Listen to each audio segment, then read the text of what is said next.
Does everything have a bright side to it? Of course. Doesn't always outweigh the negatives, but everything has a bright side to it.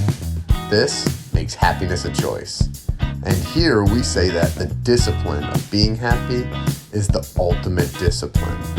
With that said, welcome to the Ultimate Discipline Podcast, where we meet with people who are practitioners of this exact discipline, and we hear their cool stories of cultivating happiness through challenges in their life. I am your host, Sean Greenspan. Let's get to it. Joe, good morning, and thanks for joining. How are you doing today?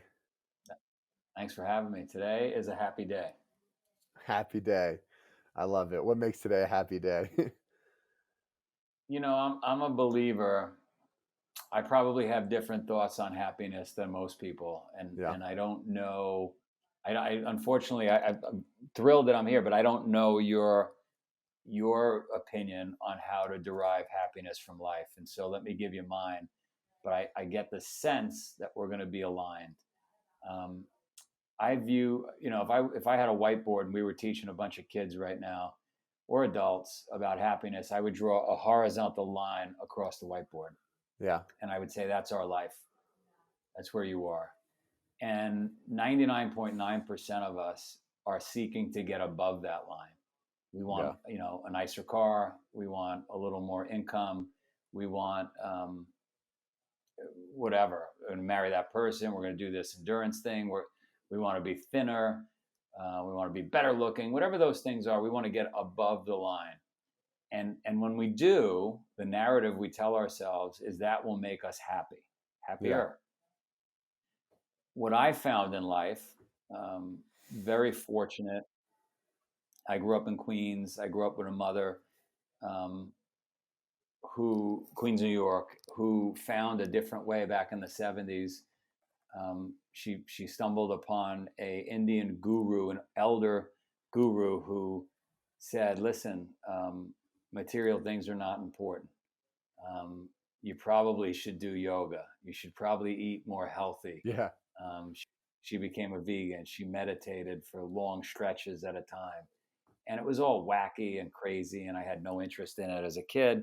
Nobody around us had any interest in it. My parents got divorced. But probably through osmosis and her continuing to not only tell me about these ideas, but then show me them, subconsciously I picked them up. And so a little bit of that, and then being on the planet for 53 years, I'm convinced that we go below that line to achieve happiness. We remove things from our life. We go out in the cold weather when it's uncomfortable, right? We take the cold shower that sucks. We don't eat the cookie or drink the glass of wine, even though we want it.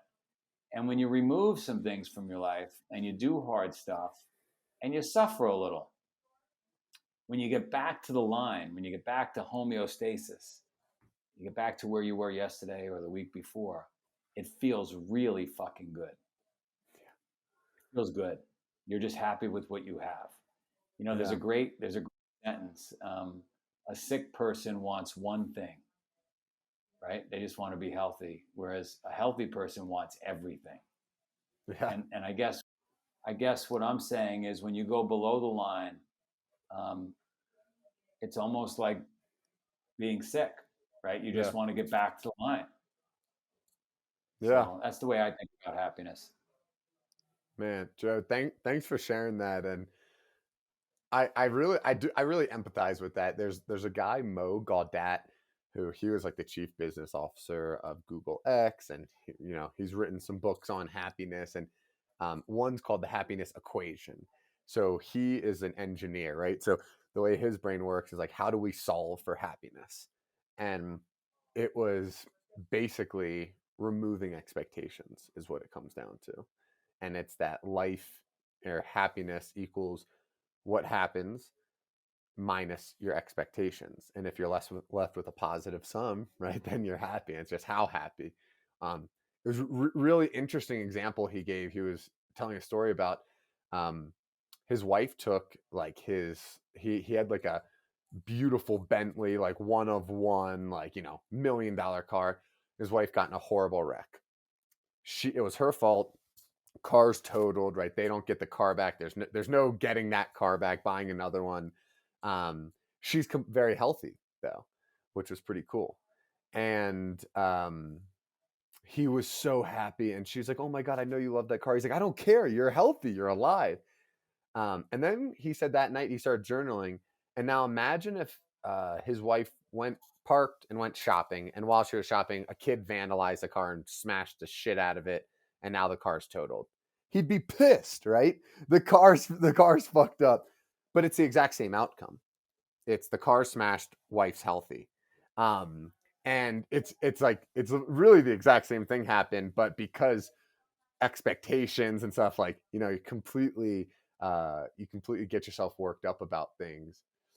And yeah, it's interesting. It is hard. It's almost going the monk route, right? Like, how can you just like dissolve of all your desires, right, and not become a slave to those desires? um But you some do people. that. Yeah, in my Yeah, opinion, you're able to do that by removing some things from your life, yeah, and then you just want to get back to the line. The great samurai, the story goes, every night would close their eyes and burn all their possessions in their mind, including their family, everything they owned, everything they were connected to, that they wanted, that they enjoyed, they'd burn in their mind. And so when they woke up in the morning and they saw their family and they were happy. yeah, They were like appreciative of those things. They had gratitude because when they went to bed, they didn't have any of it. yeah. And so, every day with that Bentley is a gift. But maybe you need to take it away for a little while to appreciate it, Even if it's in your head, yeah. right? Yeah, that's pretty cool. Now let me ask you, how do you try to take away um, things from yourself and ensure that you're not addicted to these material goods? Is it living like a monk? Um, I know you do hard things, obviously Spartan races and things like that. But what types of daily practices do you do to try to get yourself in that mindset? Well, I would say a couple of things. It's easier than you think. If we think about, the great Stoics back, 2,500 years ago, um, there were many of them that would do the same thing. They were very wealthy, and they would go live like a bum in the streets for whatever, a couple of days a month, just to be appreciative of everything they had. So how do you live like a bum? What do you do? All you got to do is go out and do like a 20-mile run, or take an ice cold shower every morning. Turn the hot water off in the house. You've got to figure out what you're really uncomfortable doing. It could be swimming in a lake that you're a little nervous about because there's alligators in Florida. I don't know, Yeah, but it's got to be something that makes you incredibly uncomfortable, and you just want to get back to normal. And it's got to be a daily practice. You got to practice adversity, manufacture adversity, I like to say, in your mm, life. When you do that, your mind starts to melt away all those silly things you're focused on. They're silly, they mean nothing. Um, but you don't know they mean nothing until you just want water, food, and shelter. So you got to get to that place where you just want water, food, and shelter. For some, it might be a little more work than others, but but I was always able to get there, and I became addicted to being in that place because it's a very refreshing place to be. Um, the food tastes better there. The air smells better. Like everything is better in mm. in that place. Yeah, your brain's quieter. Your brain's quieter, and there tends to be a lot more of just I don't even know, like there tends to be a lot more just like awareness and presence, there. That's really what I chased when I did my first ultra event, was like, I want to be in a spot where like I'm just singularly focused. Like everything in my brain is quiet except, what's right in front of me. And it's pretty it's really cyclical in my opinion, because you said you need to manufacture adversity. I completely agree with you. And I think that's something that we should be grateful for right there. Some people don't have to manufacture it. They have plenty of fucking adversity. And like we're in this amazing spot that like we can manufacture it. You know, right now I'm living actually at the highest elevation town in North America. It's called Alma, Colorado. And it's just, I mean, it's snowing now. It's just always snowing and cold and windy. And the cold showers here are cold, man. The pipes freeze all the time. And I, I every time before I step in the shower, I'm like, like how cool is it that we live in 2023 where like people know how awesome like cold exposure is for you. And I live in the coldest, like the highest elevation town. Like I have cold water. Like, all I gotta do is turn this water on and I get all these health benefits. It's like you'd be selfish not to or foolish not to. Yeah, no, I agree 1,000%. Look, if this was the 1700s and you and I were talking with cups and strings to each other, I would say life is hard and people die young, and we probably don't need to manufacture any adversity. To your point, we gotta find solutions to more couches, more penicillin, and more Netflix for folks because life is really hard. But life is pretty easy for most of us, and for those that are blessed, um, I'm just saying, let's take a few steps back towards the 1700s, Yeah. um, and make it harder. I'd love to have you out. You should invite your audience at the end of June each year on our farm in Vermont. We put on something called the Death Race. It's absolutely crazy, and and folks could come out and they could do 1 minute, or they could do you know 70 hours.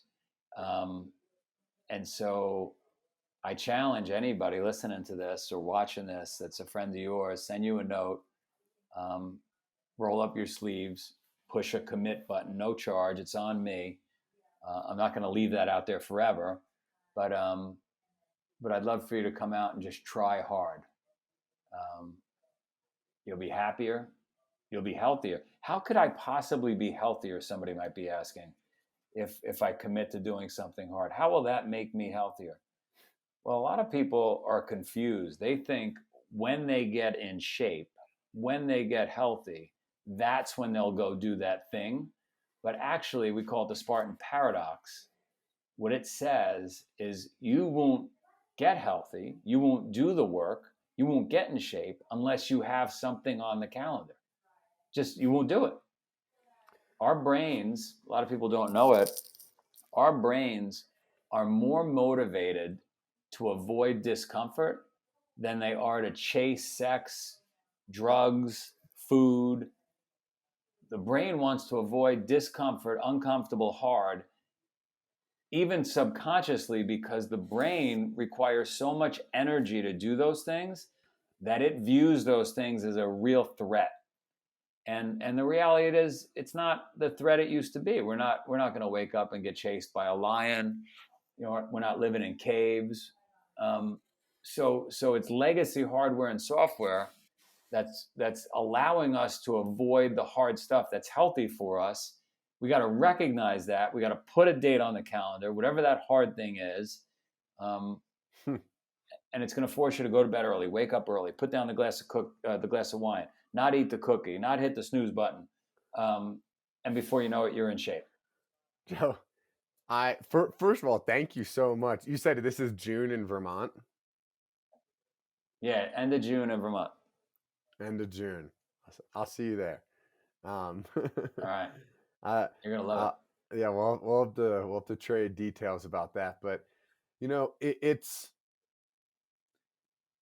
what I've realized over the last few years that I've really been doing this podcast, focus on self development, read the books, meditating, sign up for ultras, doing all the shit, right?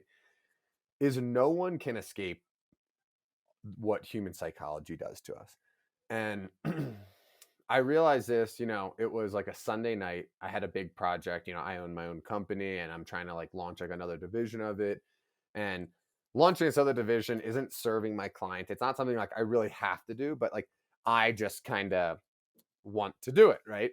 Um, And I'm sitting there, and I had a long workout that day, man. And I had a stressful day. We did, a bunch of shit around the house, like, just nonstop. Like, it is a fucking Sunday. We should relax.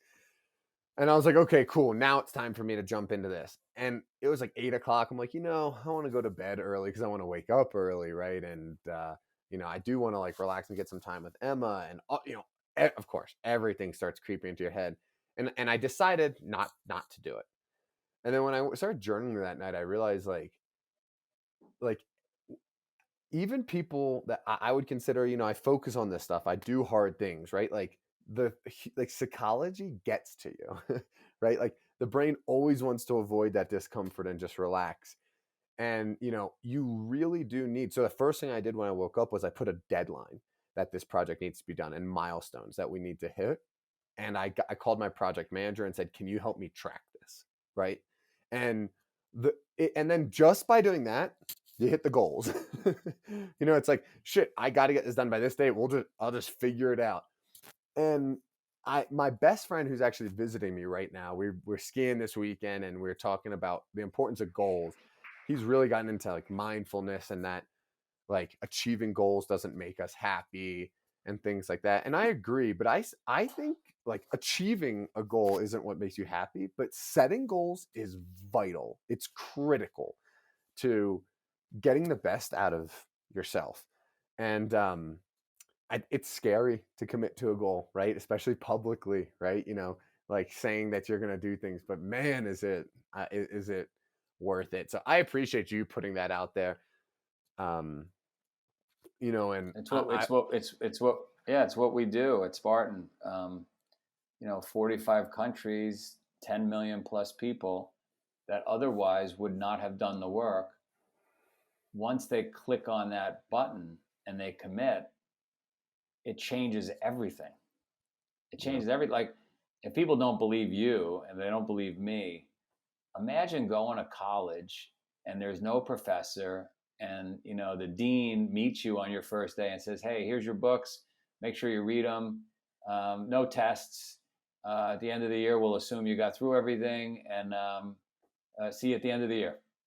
No yeah, one ever would do the work. No one. So yeah, by holding folks accountable with, like, all right, we got a test coming up, we got finals, we got grades that we're tracking, like, it changes everything. yeah, really does. It's kind of crazy how that all works. It's just like it drives you. It gives you no excuse. Like what I've also found was even little things like, so Jocko Willink style, set that 4:30 alarm, right? And I just set the 4:30 alarm, and I have one rule. That's when I wake up, right? So that's the rule. The first week sucked. The second week I said that week sucked. I'm going to start going to bed early. So you only got to go to bed at 8:30 to get 8 hours and wake up at 4:30. Well, what am I doing from 8:30 to 10:30? Whatever it is not that important, you know, versus what I'm doing between 4:30 and 6:30 a.m. Right? Like, dude, like, I told you today, I was able to climb this 14,000-foot peak that's like starts, kind of from the back of the neighborhood. I got to see the sunrise on the top of a mountain on a Tuesday morning, and like, got that alive feeling, right? Howling winds, cold, blood's pumping. Honestly, that was long enough. That was my workout for the day. I'll probably get a light lift later. And like, that versus, chilling out, sending a couple texts, checking a little social media, maybe reading a few pages, watching TV. Like, it's like, it's setting those things. So even if that goal, whether it's a Spartan race or whether it's just wake up at 4:30, just no exceptions. That's what happens. Um, Well, I mean, you are one of the rare ones, right? Like, I'm a little rare as well, in that we could just say our goal is to be consistent every day, and then we just do it. And most people, 99.9%, can't do that. And I didn't understand why for most of my life, but they just can't. They yeah, can't remain consistent. And so that's why, in my opinion, the goal has to be scary. It has to be in the distance. You've got to commit publicly. You got to be embarrassed if you don't do it. And just like your team did with you, with your new division that you're trying to build, and they tracked you and You don't want to be embarrassed with your team and look silly because you were supposed to be doing some work to achieve those targets. Um, yeah, most people need that thing in the future that will cause pain if they don't do it. Yeah, I appreciate what you said, and I have realized that I think I was lucky with circumstances that um, I'm able to kind of commit to myself, and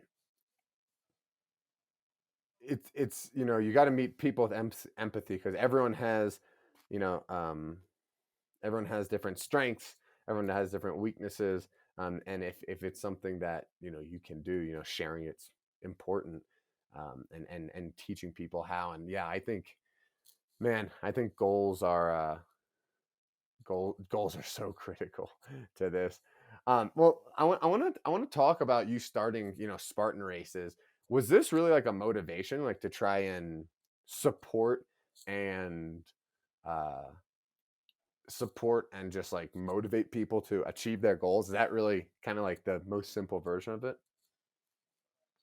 Yeah, so I was competing all around the world doing crazy stuff. I had always worked hard my whole life. I understood the value of it. I understood the benefit to my brain, how good I felt when I woke up early. I mean, I've been doing all the stuff that the gurus talk about today. I've been doing since the '70s, since I was pre-teens, and my mom believed in cold showers. Like it's been going on for a long time, and I did want to bring it to other people because I found even a motivated person like myself, when I had a date on the calendar, I was called to attention.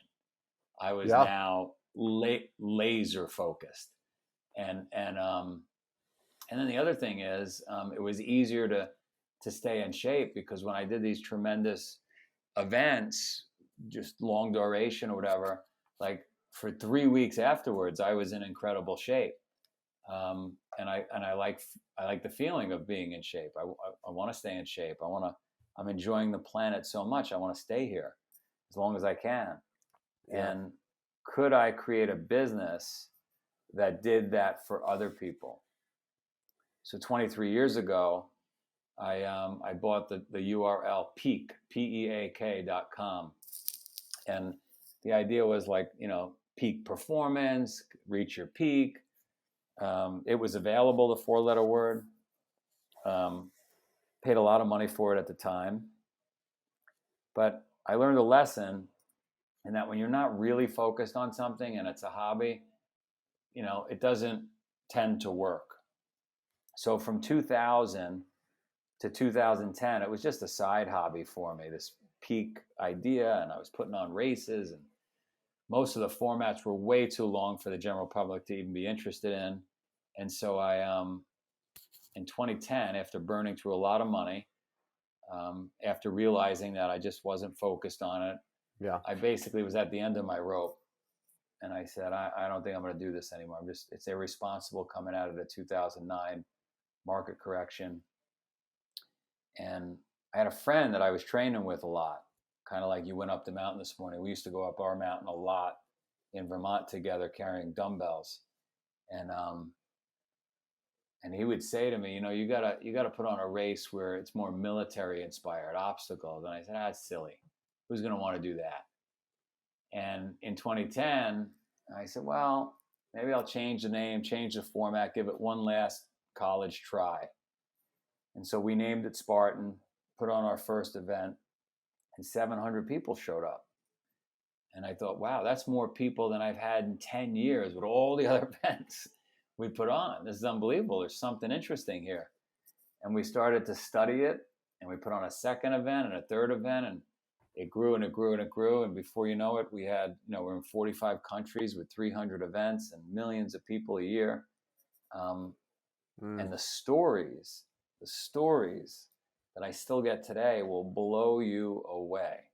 I'm back with my husband. I'm back with my wife. I gave up drinking. I gave up drugs. I lost 70 pounds. I was going to kill myself. I didn't. Thank you. Um, and so, yes, that was the vision, was could I do this for other people? But I never expected it to be that big. I thought maybe there were 50,000 lunatics globally, maybe between rock climbers and runners and trail, like that would be interested in this crazy stuff. But it's turned out to be a much bigger audience. That's awesome. Um, it's got to feel good when you just, you know, when you can just impact that many people. That really is cool. Um, I'm, yeah, I find myself like looking up to people like you, like inspired about like, you found something that you're good at, but also that positively affects others, and you're able to, you know, turn it into something huge. And I mean, I did a Spartan race in, whew, I've only done one. I was a freshman in college, and that was like, I grew up basketball, football, like worked hard, but not like this kind of stuff. Just like, basketball, football, lacrosse. I grew up East Coast and just playing ball, working hard in the weight room. And this Spartan race, that was the first thing that just kind of like opened my eyes to like, oh, like you could just do like random hard shit, and you get that same feeling. Um, that's when I started, taking some long runs, going backpacking. Um, and yeah, it really opened my eyes. It's pretty difficult. It's pretty difficult to put into words, um, relating it to happiness as well. One thing though that I found is confidence. You know, like today, I kind of I decided to go out with no food and no water, and I was fasted because I woke up, and it was kind of just again to have less needs. Now, I'm not saying you don't need food, but temporarily you definitely don't need food. And you can go. I mean, look, my entire fast was like 16 hours. It wasn't it wasn't that long. But I found that like doing these things give me just like a level of confidence that's like, man, if everything went wrong in my life and it was just me, I'm all right. Maybe it's not the lifestyle I envisioned, but who cares about what you envisioned? You're all right. And I think it goes back to what you were saying with like the Stoics. I know Tim Ferriss does that, where it's like 2 or 3 days a month. He sleeps on the floor, eats rice and beans, uses no technology, um, and bathes in cold water. Like just lives like a bum, like you said, right? And it's like some people are like, oh, I would never like, take a cold shower. What if that's your only choice? Then I'm sure you would. It's like, I like the way you kind of paint that in the beginning to, live like a bum for a little bit. No, you'll see when you come to the farm in June to the death race. We have a death camp that we put the kids through the 2 weeks before the death race for the adults, and those kids live a pretty stoic lifestyle for those 2 weeks. They're up super early. They're in the ice cold pond. They're getting Murph done every morning before breakfast.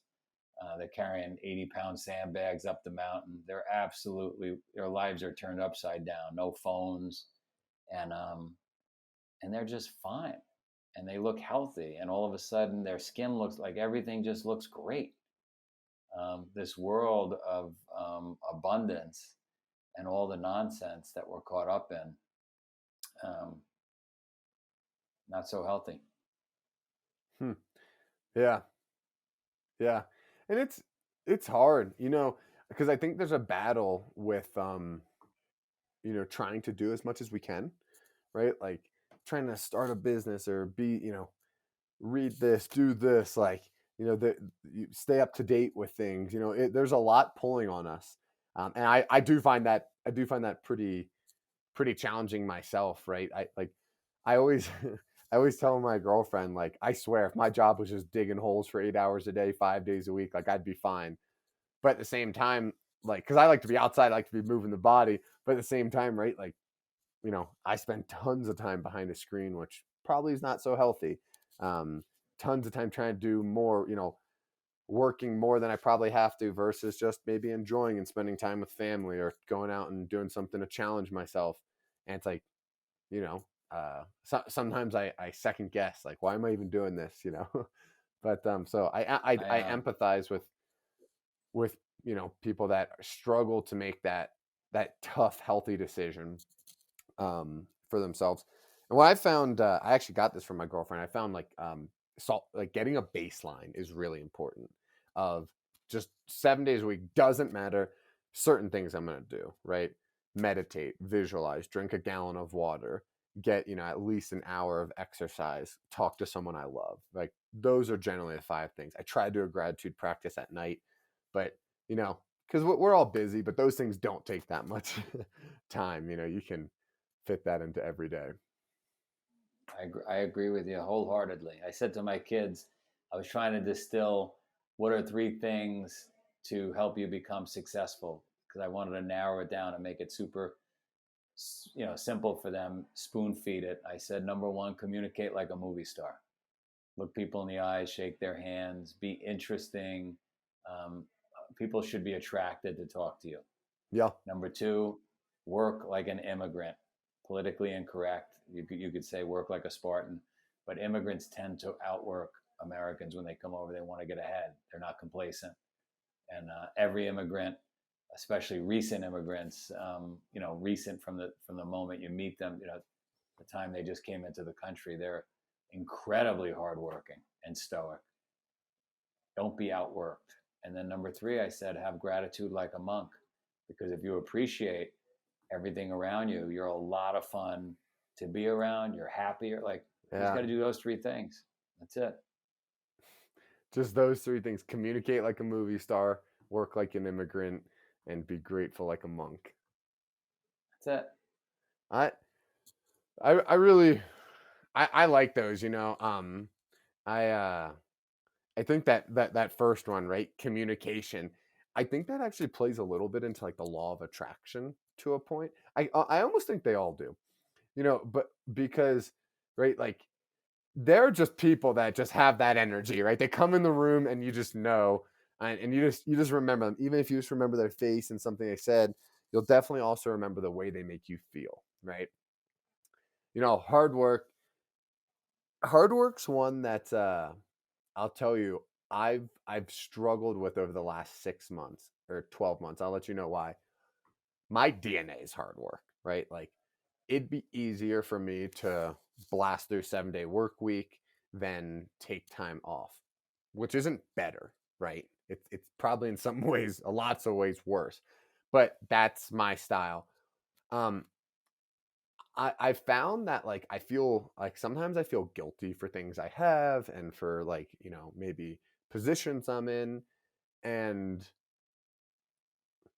when I started, I like really like was like kind of meditating on this concept that like, I don't believe like you do need to work hard like when you're working and any commitments you make and things like that.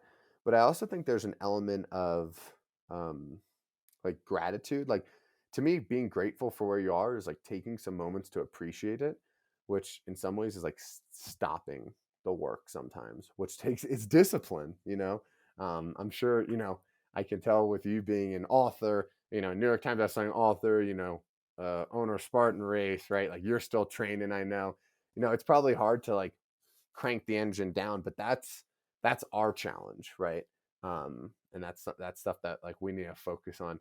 And gratitude is one. Recently I had this mentor who told me, all right, we're going to try to like focus on manifesting and attracting what we're looking for in life, Joe.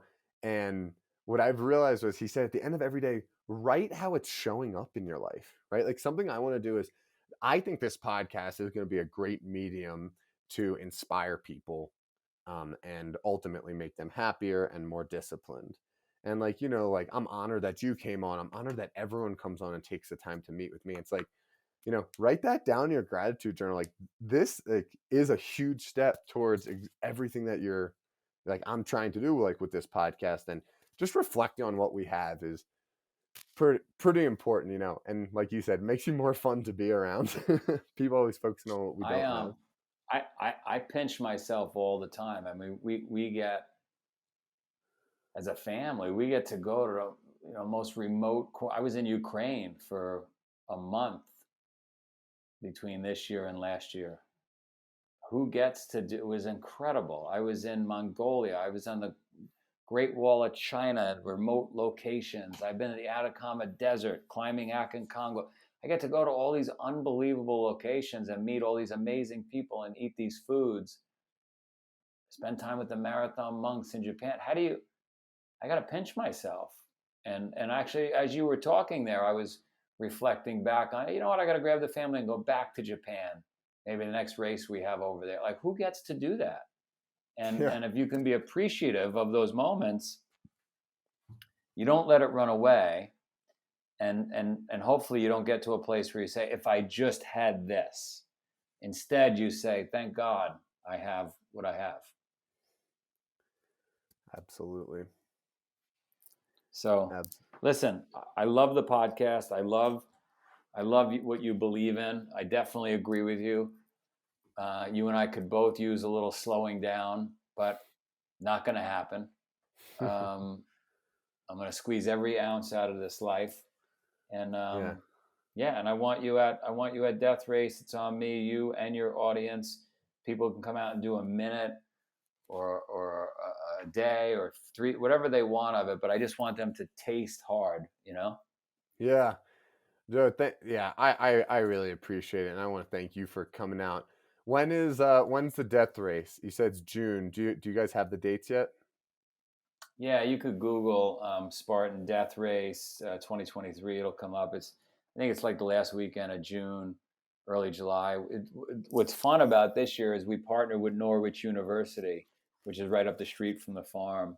And so we'll have some in-room classes as well on resiliency and grit at Norwich, which will be fun. That's cool. That's pretty cool. Well, yeah, I'm gonna see you there, and I'll definitely put this out. So I really appreciate it, Joe. Where are you located usually when you're not bouncing around? Right now I'm in Orlando, sitting in a cubicle here, talking to you from Orlando. Nice. Well, Joe, thank you so much. I really appreciate it. And keep inspiring people and keep putting these things on. If there's anything I could do or my community can do to help you guys as well promote, what you guys are doing, that's what we're here for. So I want all your community. Yeah, I want your whole community out to one of our races. That's what I want. It's on me. Let's do it. Thank you so much. Thank you. All right. All right, man. Have the best day. You too. See you later. Thanks for having me. Hey, thank you for watching today's episode. If you got something out of this, it would mean so much if you could just take a second and give us a rating on whatever platform you're watching it on. And it would mean so much to the world if you could just find one person that you think this message resonates with and you can share that with them. Thank you so much for your support. Looking forward to share the next episode with you.